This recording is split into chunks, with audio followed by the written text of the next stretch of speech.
Herkese merhaba arkadaşlar. Kanalıma hoş geldiniz. Yepyeni bir videoyla karşınızdayım. Arkadaşlar bugünkü videomuzda Türkiye'nin güzel oyuncusu Ebru Şahin'den yepyeni görüntüler geldi.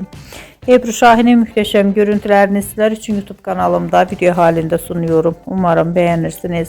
Arkadaşlar videomu beğendiyseniz kanalımı izlemeyi ve bildirim butonuna basmayı unutmayın. Hoşça kalın.